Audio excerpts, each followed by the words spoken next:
Selamat datang saudara-saudari. Hari ini kita mahu belajar bila kita mahu berdoa. Bila kita mahu berdoa. Dalam Alkitab Perjanjian Lama, dalam 1 Tawarik babak 4 ayat 10. Ia mengenai keturunan Yahuda yang bernama Yebus. Makna Yebus adalah kesakitan bila emak dia melahirkan dia. Sungguh sakit bila melahir. Adoi. Tetapi orang Yahuda mungkin mengatakan kesakitan itu Yabes. Itulah nama dia menjadi Yabes. Apa berlaku kepada Yabes? Kita tengok dalam ayat Tuhan. Dalam 1 Tawarik babak 4 ayat 10, dia berkata, Yabes berdoa kepada Allah orang Israel. Katanya, Ya Allah, berkatilah aku dan berikanlah aku tanah yang luas. Sertailah aku dan jauhkanlah aku daripada kejahatan yang akan menyebabkan aku kesakitan. Kerana namanya melambangkan kesakitan. Itulah dia berdoa kepada Tuhan supaya Tuhan memberkati dia. Yang sebaliknya, dia berdoa sebaliknya supaya Tuhan memberkatinya, beri dia tanah yang luas dan jauh lebih daripada kejahatan yang akan menyebabkan dia sakit. Apa berlaku bila dia berdoa? Kemudian Allah mengabulkan permintaan dia. Tuhan boleh mengabulkan permintaan kita bila kita berdoa. Dan dalam Mazmur 55 ayat 18 berkata, Keluhan aku dan tangisan aku naik ke hadirat Tuhan pada petang, pada pagi, pada tengah hari. Dan Tuhan mendengar akan suara aku.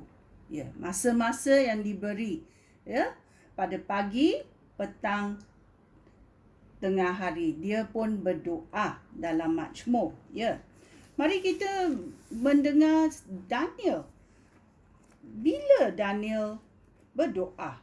Daniel babak 6 ayat 11 berkata, Daniel berlutut di hadapan tingkap yang terbuka itu, lalu berdoa kepada Allah 3 kali sehari.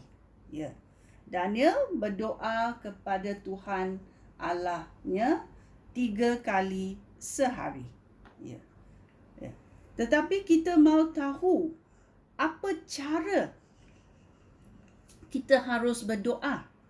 Adakah kita berdoa buat aja seperti orang-orang yang beragama, doa-doa aja, doa menurut perintah, atau kita datang ke hadirat Tuhan berdoa dengan tulus hati, berdoa dengan haus nak berjumpa dengan Tuhan. Macam mana Tuhan Yesus berdoa bila dia ada di dunia ini? Mari kita mencarinya dalam Markus babak 1 ayat 35, dia berkata, Ketika masih subuh, Yesus bangun lalu meninggalkan rumah. Dia pergi ke luar kota ke suatu tempat yang sunyi untuk berdoa. Kita ada berkata kita masuk bilik rahsia. Di kalangan masa Yesus ada di dunia ini, dia bangun pagi-pagi ketika masih subuh dan dia meninggalkan rumahnya dan dia pergi ke luar kota. Mungkin dia pergi ke bukit, tempat yang sunyi yang dia boleh berdamping dengan Allah Bapanya. Dia keluar dan berdoa di tempat yang sunyi. Okey, dia bangun pagi-pagi. Okey, itu cara Yesus. Kita mau tengok ada ke cara Yesus yang lain? Ya, dalam Lukas babak 6 ayat 12 berkata,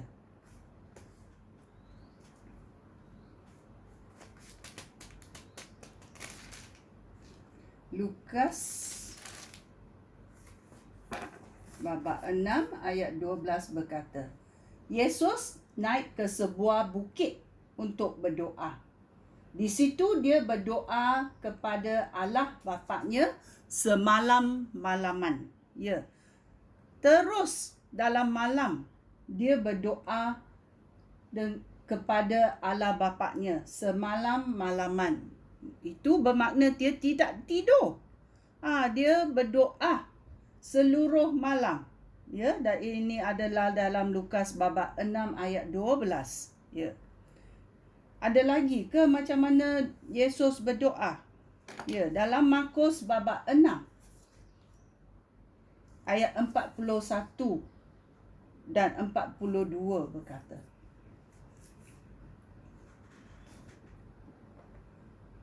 Yesus mengambil 5 ketur roti dan 2 ekor ikan itu. Dia mengadah ke langit dan mengucap syukur kepada Allah. Kemudian, dia membahagi-bahagikan roti itu lalu menyerahkannya kepada pengikut-pengikutnya supaya mereka diberikan kepada orang ramai di situ.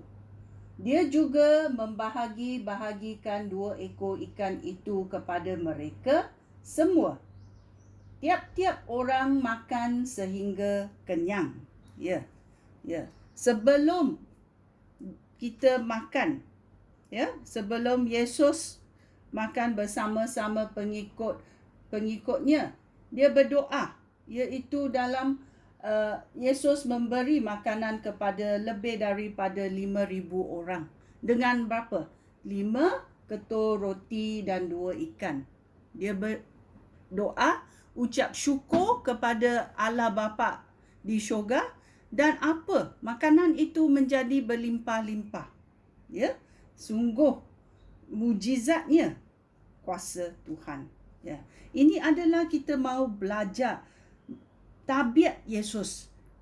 Dia berdoa di pagi hari. Dia berdoa di malam. Dia berdoa sebelum makan. Ya. Itulah dia berkata, kita mesti sentiasa berdoa. Ya. Kita berdoa, kita boleh berdoa dalam roh dan kebenaran, kan? Dalam roh kita berdoa, dalam hati. Ya, kita berucap dalam bahasa roh. Orang lain tidak boleh dengar bila kita berdoa dalam hati kita. Itulah cara kita mahu berdoa. Dan bila kamu mau berdoa? Ya, kita sudah belajar. Maukah kita berdoa 1 kali sehari?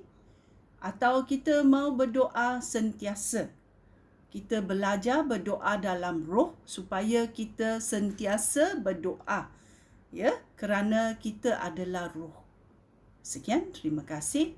Shalom.